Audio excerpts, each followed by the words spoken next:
by starting off with the keynote by our very own Miss America 2014, Nina Davuluri.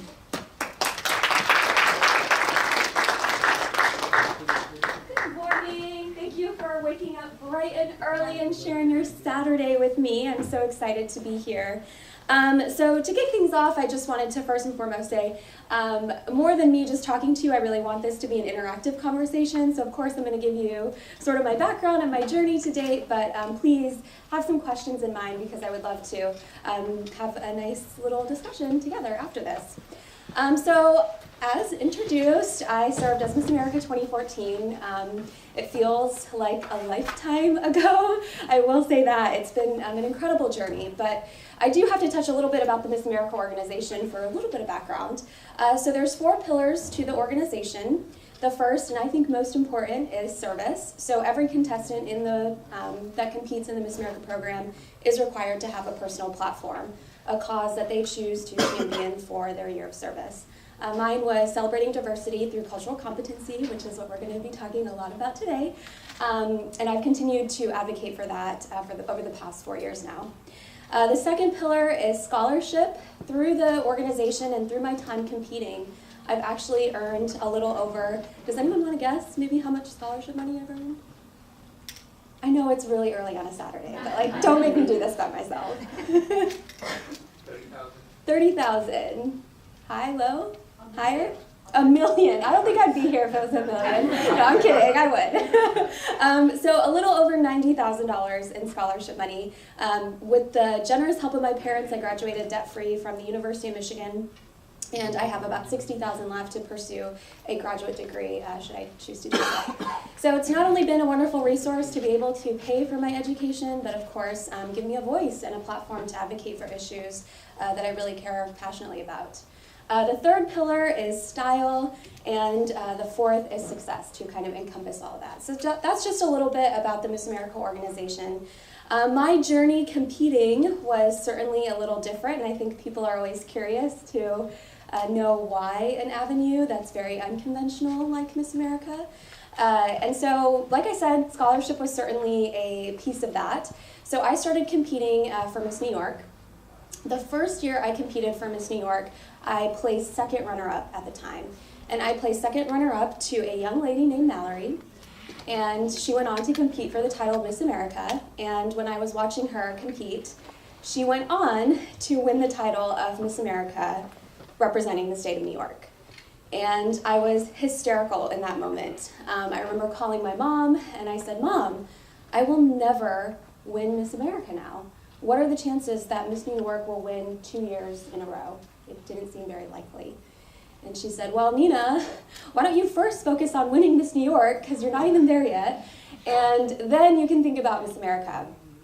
So I said, okay, this is clearly something I really want, sitting in my room in that moment of being kind of flustered, I suppose, when watching Mallory win. And so I said, okay, let me reach out and see what I can do better to actually win this title. Is it even attainable?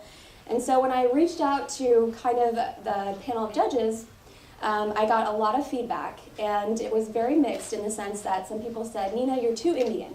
Be more American. You know, Miss America's just not ready for someone like you. Change your talent because Bollywood will never win." And I remember the last year I was competing, you have to be between the ages of 18 and 24, and I was at the ripe old age of 24, and it was my last shot. And so I really sat down, and I can sing. I'm not as good of a singer as I am dancer, believe me. So I thought, really, should I change my talent? And ultimately, what it came down to is that I told myself if I was going to win this title, it had to be in my terms and in my way. So spoiler alert, I won Miss New York and went on to win Miss America. But that night, it culminated in a lot of emotions, I think, not only for myself, but I think just the South Asian community. And I remember when I was competing, when I had won Miss New York and I was going to Miss America, and my sister sat me down and she said, "Why are you investing so much time into this? What are you really going to get out of it?" And I said to her, Mina, so her name's Mina, I'm Nina. My parents thought it was cute to have rhyming names, side story. And she's older, also she's a doctor, so my parents always say, oh, have you met my other daughter? She's a doctor.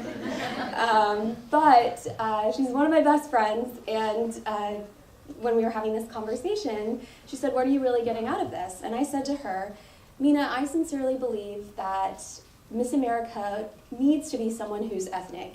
And that's not to pull the race card, that's not to say pick me, I'm brown. It just felt very timely for an organization of this magnitude to represent what is reflective of America today, because we live in a country that's not as simple as black and white anymore. And the night I won, I received a lot of xenophobic comments about my race, my religion, my ethnicity background, and this was really a conversation that needed to happen. And I think what was really interesting and almost sad and poignant, I would say, is that Vanessa Williams, probably one of our more famous Miss Americas, was the first African-American Miss America to win the title. She was Miss New York, and we actually won 30 years to the date. And when she won, she received very similar backlash, and 30 years later, we're still having the same conversation. And I think that was very reflective of how people are so resistant to change, even in the grand scheme of the world, something small as Miss America. To receive these comments. So since that time, I've been able to really advocate for my platform. I didn't just wake up as Miss America and say, okay, I'm going to be the poster child for diversity now. It was a cause that I had championed essentially my entire life, but officially for about 8 years now. I actually started my program when I was in college at the University of Michigan. My family grew up in the very rural south of Oklahoma, so growing up I had a lot of stereotypes and misconceptions about the South Asian culture. I'm sure many of you experienced similar questions about what the red dot means. Are you going to have an arranged marriage? Do you worship cows? Your house smells like curry, which is kind of true. But so many of these remarks weren't necessarily meant to be malicious, but really simply due to the fact of ignorance. And so when I went to college, well, let me rewind a little. I think one of the memorable moments I think everyone has a moment in their life where you realize that you are different. And you're not perceived the same way as maybe your other American friends. And for me, that was when I was in 3rd grade. There was a young boy who said to me, Nina, are you a Christian? And I said, well, I come from a faithful household, but I'm Hindu. And he said, well, if you're not Christian, you don't believe in Jesus, you're going to hell. And I remember going home that day crying because I felt so misunderstood. And I told my mom what had happened. And at that time, this was almost 20 years ago, she said to me, sometimes people don't necessarily understand our background and our faith, so it's best just to not talk about it. I can understand maybe 20 years ago why someone would say that, or a parent would say that to their child, but the reality of this is that people are still facing those same similar comments to them in everyday life, and some parents are still saying that. And we live in a country where that is just absolutely unacceptable in 2017 for people to feel like they need to hide who they are because of the perception and the stigma that might exist around it, which is why I think conversations and forums like this are so important. And so since then, obviously, through my college experiences, what I realized, and we were talking a little bit about this last night too, is that I went to the University of Michigan. And when I went there, it was kind of the first time I was introduced to what we call Brown Town. You might be familiar with it. And it was the first time I was able to really celebrate my Indianness, I guess.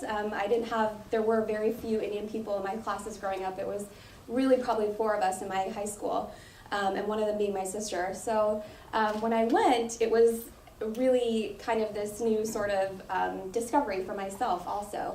But what I realized is that, yes, I was a part of the Indian Association, and I was a part of the Greek life also, and then I was a part of student government, but none of these groups on campus were really spending time with one another. It was very, I suppose, segregated in some sort of sense. We would all spend time, but we weren't inviting each other into each other's circles. And so one of the initiatives that we really started when we recognized this was to start a diversity day. So every person from different organizations across campus, from Hispanic to Muslim to Indian to Asians, we all came together and did a diversity day at a local elementary school in Ann Arbor. And each classroom was a different country, and children rotated between those classrooms. And so they were learning something very specific to that country, whether it be trying food, talent, dance, instrument, something that they're interacting with that they can touch and feel, opposed to kind of learning about India on a map, which is a little dry. So that was kind of the start of Circles of Unity, which is now my campaign. And as much as I would love to do that in every school, it's turned into more of a social media campaign where I've asked everyone to tweet me their thoughts, pictures, and videos about what they think it means to be culturally aware, and hashtag Circles of Unity. So creating and using social media as a positive platform to have a civil conversation and discussion about this. Like I said, I can continue to talk about me. Don't give me a mic because I will talk forever, and I don't want to do that. I really want to hear from you guys. But through my time, like I said, Miss America seems almost like a lifetime ago, but I've been able to work with the White House Initiative on Asian Americans, really promoting diversity, also anti-bullying campaigns called Act to Change. I was able to travel with President Obama to Kenya and speak about my own organization and talk about social entrepreneurship. Worked with the State Department. I did a tour in India, collaborating with the embassies as well as different organizations there promoting diversity and women's empowerment and STEM education. So this journey has certainly taken me on a whirlwind of an experience, which has brought me here today. So like I said, I'm excited to hear from you guys and take a few questions and see how we can really tackle this issue together. So thank you for having me.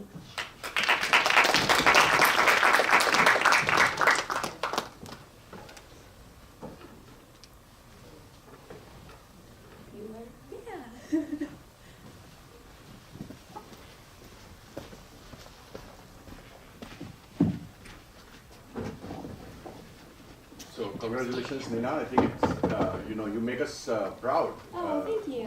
And one of the questions that I would rather have is, you were a little different, right? I mean, when you won the crown, showing the Bollywood dance itself set a trend, and I think Miss Missouri doing the same thing a few months back. You have been watching your Miss America pageants. So what do you think about it? I mean, how did you even think about doing, that kind of trend when you won the title, and yes. How do you see when this is getting carried as a tradition? Yes. So, like I said, when I went, so I had actually grown up a classical Bharatanatyam Kuchipudi dancer. So dance had been a huge part of my life, and it really was who I was. And I think going back to what I said, I just wasn't willing to compromise that. And I said to myself, if I can lay my head on my pillow and know that I've truly represented myself, that's all that matters. And so obviously Bollywood is a little more mainstream in America than I would say a more classical form of dance. So that's why I chose to go that route.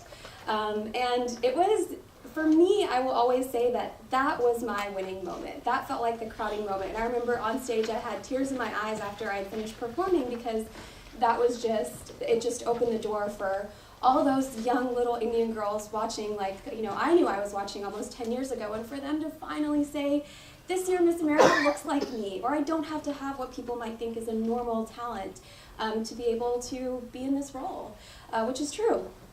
And so I think what was interesting this year, I actually was invited, I was asked to be a judge for Miss America. That's when you know you're old. Like when they ask you to be a judge, you're like, oh yes, but at the same time you're like, oh, has it really been that long? And so it was such an interesting experience to be on the other end of it, because you know exactly what these young women are feeling emotion-wise. And when you have, 52 of the nation's most intelligent, talented, motivated young women, it's really hard to choose just one to represent, all of America, I suppose.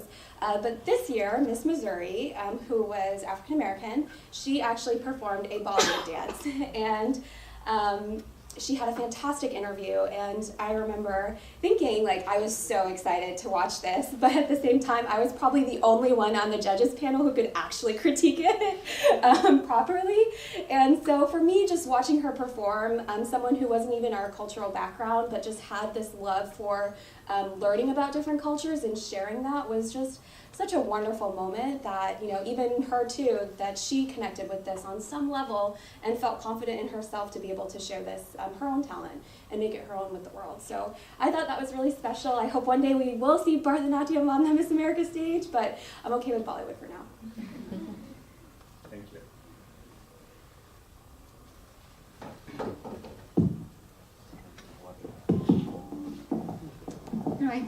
appreciate the issues that you've chosen to work on, especially cultural diversity and intercultural competence.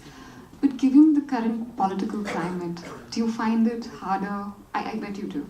So how do you deal with those issues, and do you feel like people are responding more to issues of cultural diversity? Because sometimes as an Indian, as an immigrant Indian here, it feels like you're being othered a lot more, or at least it's become a lot more on surface than it was a couple of years ago. Right. So how do you... Absolutely. I mean, it's certainly now more than ever, my platform is more relevant. As much as I would love to say, yes, we've done so much work, I think now is so timely that our voices are heard. And I think people are recognizing that. And I especially see it with younger generations. And that's really key, is that we're the ones who are going to mold and shape our future. And we absolutely have a voice in how we choose to portray ourselves, how we choose to use our words. Everything that you're putting out there, Facebook, Twitter, Instagram, people are seeing that, and that means something. So I will always say that we are our own best advocates, and we live in a digital age where we are able to have our thoughts and opinions read and easily accessible. So we need to be able to use that. But also the other piece of it is that I don't think just simply putting out a post on Facebook is actually creating change. Yes, your opinion is out there, but also really being more proactive and taking the initiative to contact your congressmen, senators, write to them. I promise you, they really do read things. And I think that's kind of what I learned also working with, partnering, I should say, with the government, is that they really do care. And we need to also be more proactive in taking a role in that as well.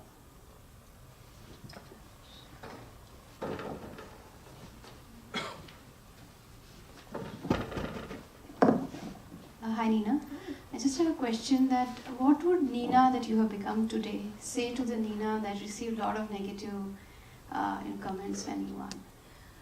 I shake it off. I mean,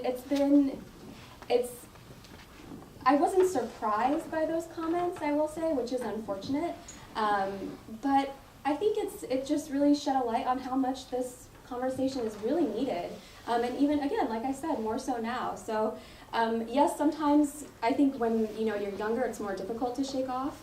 But hopefully, as we see more people entering this space, and more South Asians becoming more relevant in today's society, it's really important that we use our voices together.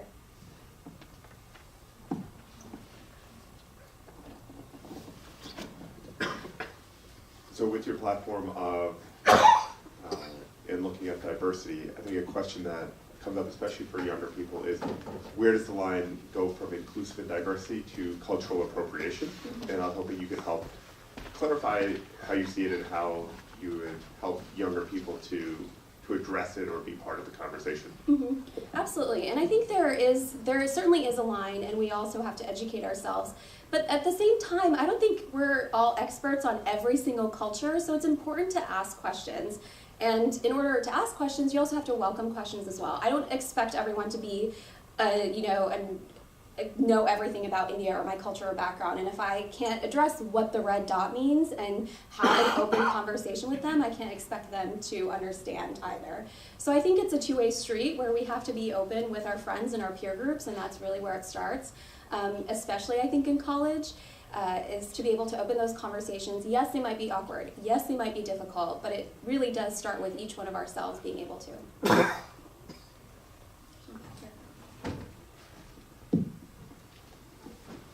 Congratulations on all your achievements. Thank you. Are there any issues in India that are close to your heart, and how do you plan to use your platform to address these? Yeah. So last year for Women's History Month, I actually partnered with the State Department, and this was 6 months in the making, I think, to get to put together this tour. But we worked with the consulates and embassies and put together a 2-week tour within India. So the State Department here actually hosts speakers to go abroad and speak on issues that are relevant to U.S. and other countries around the world. So obviously India was the one that I wanted to focus on. And so our trip consisted of really focusing on women's empowerment, STEM education specifically for women, diversity, and education of the girl child. So we were in Mumbai, Hyderabad, and Vijayawada, which is my family's hometown, which was really nice to go back to. And visit.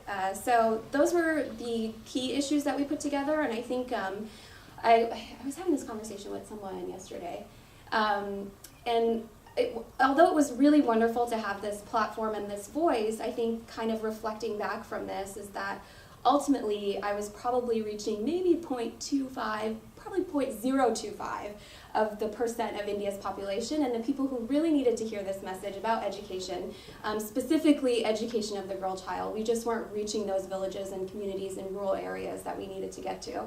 So I think as we walked away from it, while it was a great, it's wonderful to have conversations like this with affluent people, but how do we really target those communities was the lingering question that we still have yet to answer, I think.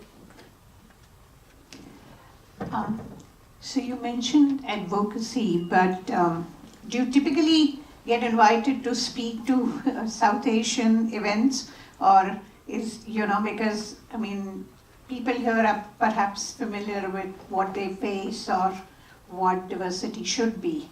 But, what about the other side who actually should be hearing this message? Have you had opportunities to address, that kind of crowd? Absolutely. So this is probably my 44th or 5th college university that I've been able to speak with. I will say that you're absolutely correct in saying that oftentimes it is a South Asian demographic. We're having the conversation with ourselves, although some colleges offer extra credit to come to my talk. So I'm like, thank you for, American white people for being here today. And they are such an important part of this conversation because we can have this within ourselves. But ultimately, again, how do we reach those people who really need to hear a part of the message? And, Miss America gave me a great platform. Social media has given me a great platform to be able to do that. But to have those one-on-one conversations is still part of the process, I would say, on a day-to-day basis. And that's kind of the conversation that I continue or issue to sort of target right now, because I think there really is a lack of South Asian representation even in media. And I think for me personally, there's a space, we see a lot of, with Minnie Kaling, Aziz Ansari, Hassan Minhaj, there's such a space for South Asian comedians, but where is it for, I suppose, someone like me, where I don't necessarily see myself as an actress or model or a comedian, certainly, but a person who is really tackling South Asian issues, that's representing a voice for younger demographics, and that space is still void and still needs to be filled. So that's certainly what I'm working on and in process right now.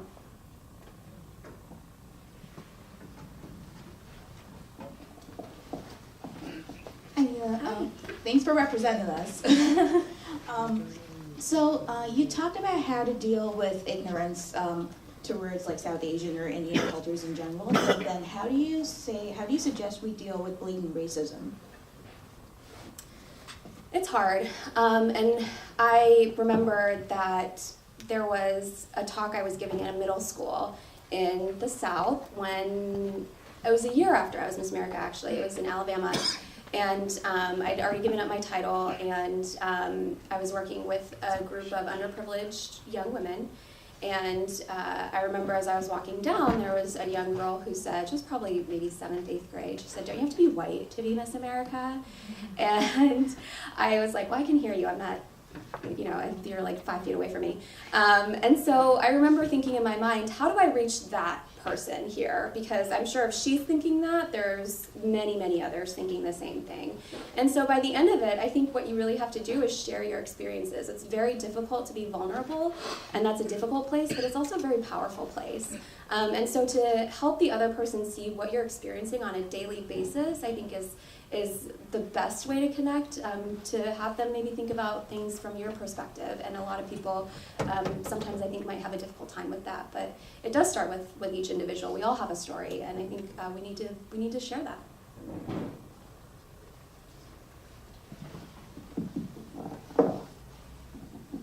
Hi, Nina. Hi. Just a minute back, you said that the space where, like, the South Asian voice is not heard right now. Any plans to enter U.S. politics anytime soon? It's not off the table, I will say that. I still feel like I need a little more experience to really enter that world, but of course, I've been active. I've always paid attention to kind of what's going on in our world, our nation. So it's an area that intrigues me, but not for a few years, I would say.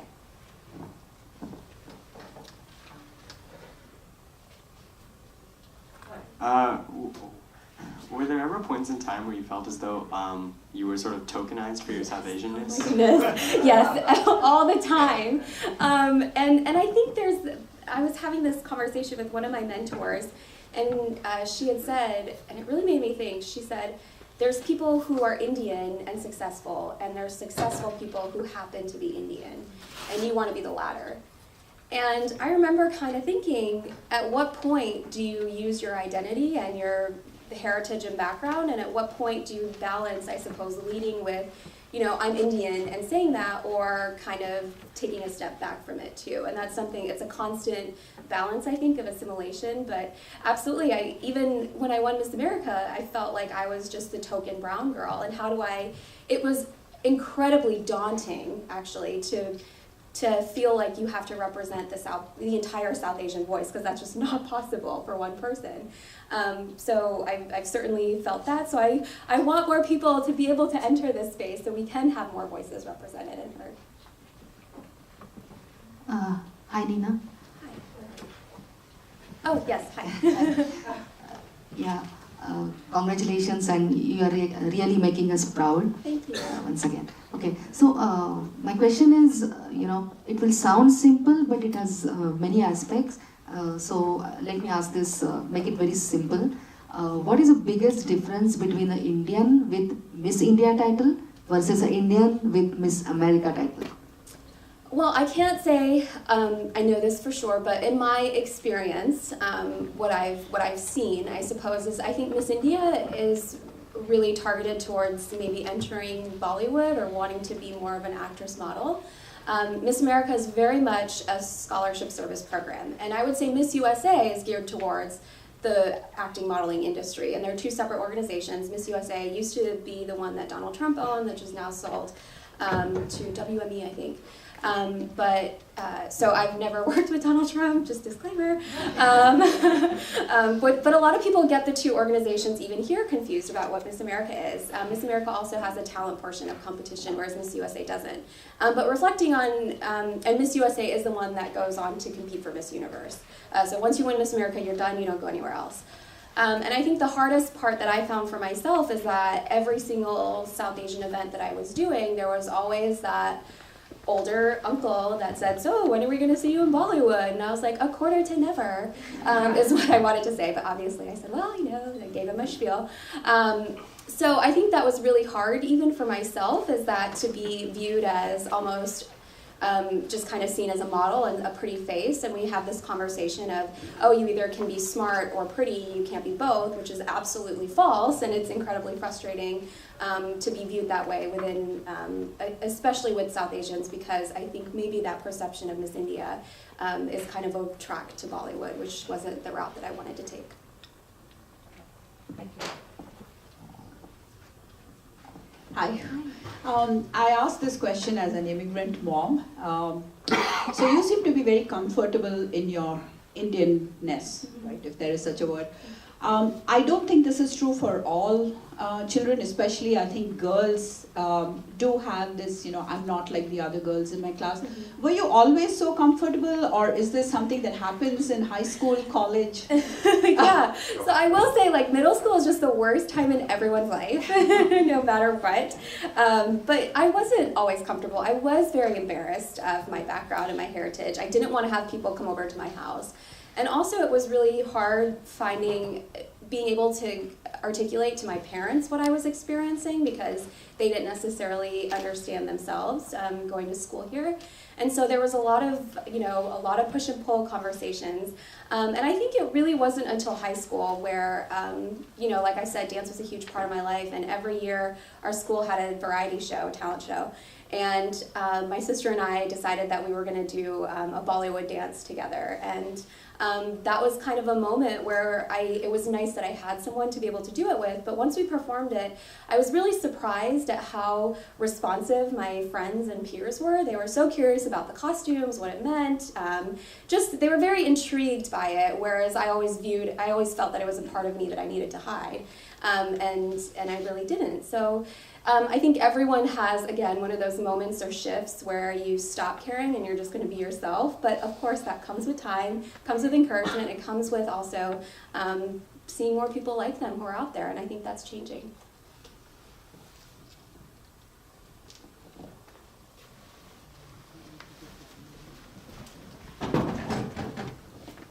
Hi, Nina. So some of the work you do is obviously really hard. Are there days where you just feel like the challenge is insurmountable, and days where you just don't want to do it anymore, maybe? So this is one of my favorite things to do. So this is always like, whenever I'm invited to speak at a college or university, it's an immediate, yes, I would, I'm happy to be here.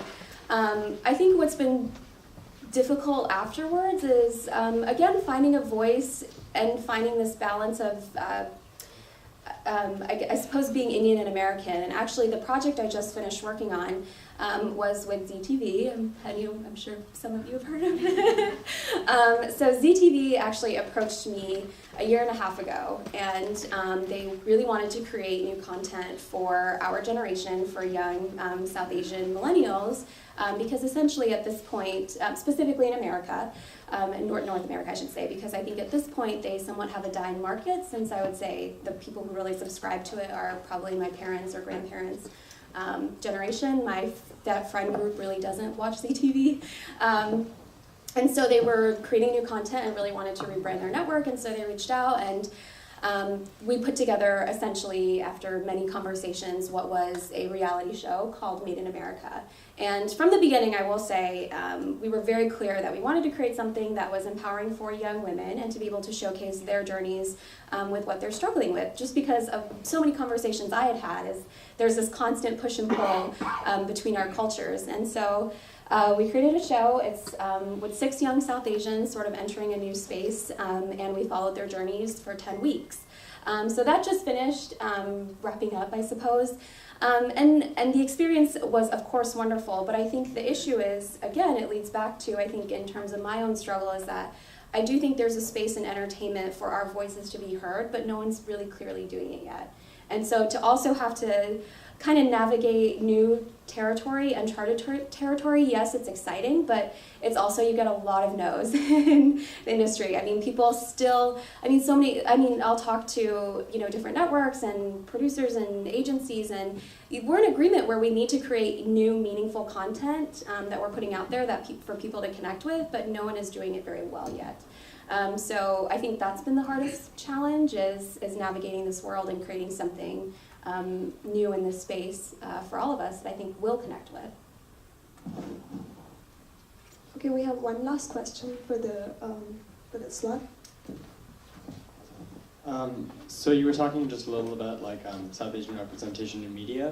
What are your current opinions of the American-centered South Asian films, or media in general, like Master of None, The Big Sick, those kind of?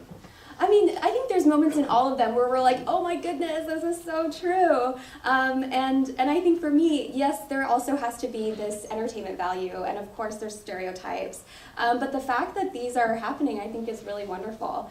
And I think it's only going to continue to grow from here, because we are a very affluent population. We're here, and I think Indian Americans are beginning to use their voices more, South Asians, and we need to be heard. I think in the past, a lot of times, even what I found is my parents' generation, is that you kind of put your head down and you work hard, and that's how it is. And obviously we're defying that as millennials today. And so I think we're going to see a lot of new exciting changes happen. But with that being said, I guess I'm just going to close with one last story that I usually save for my younger audiences, but I'm going to tell you anyway, because also the question you had asked if I was always, proud to be Indian.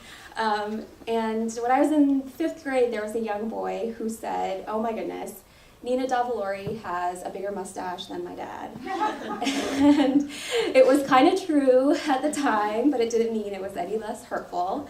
And so what I always say is that every time we are speaking, every time you are having a conversation, we have the opportunity to influence someone. Our words have influence and impact, and we have the choices, each and every one of us, to influence them in a positive or negative way. So just a little food for thought. Take that away with you, that those little conversations do make a difference. Thanks for having me.